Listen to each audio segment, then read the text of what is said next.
आप देख रहे हैं एन हॉरर स्टोरीज सात्विकी द्विवेदी के साथ।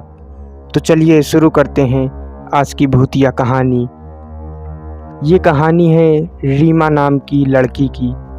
रीमा जब छोटी थी तभी से उसको भूत प्रेतों की कहानी पढ़ना, उसकी वीडियो को देखना, ये सब बहुत अच्छा लगता था। रीमा को जितना भूतों के बारे में जानना अच्छा लगता था, उतना ही वो भूतों से डरती भी थी। थोड़ी सी भी आहट सुन के वो डर जाया करती थी। ऐसे ही समय बीतता गया और देखते ही देखते रीमा शादी के लायक हो गई। रीमा के घर वालों ने उसके लिए एक अच्छा सा लड़का ढूंढा और उसकी शादी कर दी। रीमा शादी के बाद अपने ससुराल चली गई और वहाँ पे बहुत अच्छे से अपनी ज़िंदगी बिताने लगी। घर की स्थिति अच्छी नहीं थी। पैसों की कमी के कारण रीमा का पति उसे गांव में ही छोड़कर दूसरे शहर कमाने चला गया ताकि कुछ आमदनी हो सके और घर की स्थिति भी सही हो जाए। रीमा के पति का नाम संतोष था।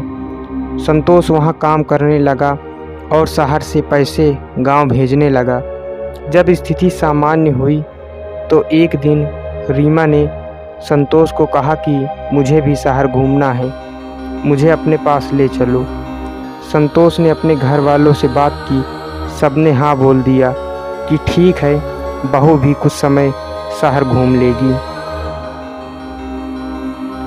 फिर संतोष अपने ऑफिस से छुट्टी लेके गांव आ गया, रीमा को अपने साथ ले जाने। शहर पहुंचने के बाद वो लोग एक किराए के मकान में रहने लगे। वहाँ पे और भी किराएदार रहा करते थे। वहीं रीमा की दोस्ती पड़ोस में रहने वाली सुमन नाम की लड़की से हुई। कुछ दिन अच्छे से बीतने के बाद एक रात रीमा को किसी आदमी की दर्द भरी आवाज़ में चिल्लाने की आवाज़ सुनाई दी। ये सुनकर रीमा डर के मारे उठ गई और अपना वहम समझ के फिर से सो गई। उसके बाद हर रात ऐसा सिलसिला चलता रहा। फिर एक रात रीमा ने संतोष को ये बात बताई। संतोष ने इसे रीमा का वहम बता के इस बात को टाल दिया। एक रात संतोष काम के सिलसिले से बाहर गया हुआ था और रीमा उस रात अकेले सो रही थी। तभी अचानक उसके पलंग के पास एक परछाई आके खड़ी हो गई और रीमा का नाम पुकारने लगी। रीमा घबराकर जोर से चिल्लाई। रीमा की चीख सुनकर पड़ोस में रहने वाली उसकी सहेली सुमन दौड़कर उसके घर गई, पर तब तक वो परछाई गायब हो चुकी थी। उसके दूसरी रात रीमा को सपने में वही परछाई दिखी।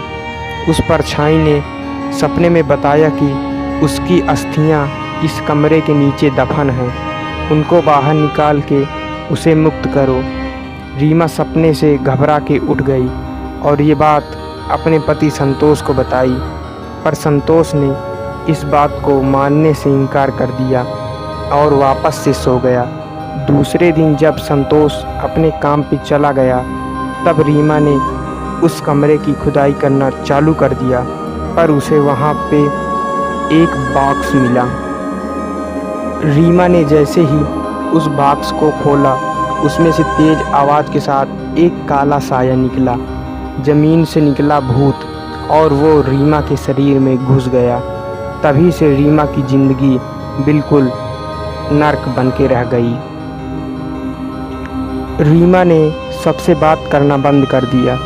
बार बार उसे नशा करने का मन करने लगा। कितना भी खाना खा ले लेकिन उसका पेट नहीं भरता था। ये सब देख के संतोष परेशान होने लगा। जब रीमा ने खुद को मारने की भी कोशिश की तब संतोष अपनी नौकरी छोड़ के उसे अपने गांव ले गया। वहाँ पे भी रीमा ने वही हरकतें चालू रखी। रीमा के सास ससुर को इस बात का अंदाज़ा हो गया था कि वो किसी भूत प्रेत के वश में हैं। इसलिए उन्होंने रीमा को दरगाह पे ले गए। वहाँ पे एक बाबा ने रीमा के अंदर से उस भूत को निकाला और उसके हाथ में धागा बांध दिया, जिसके बाद रीमा पूरी तरह से ठीक हो गई और उसके बाद वो कभी भी शहर नहीं गई और संतोष भी अब अपने गांव में ही काम करने लगा। तो दोस्तों, ये थी आज की भूतिया घटना।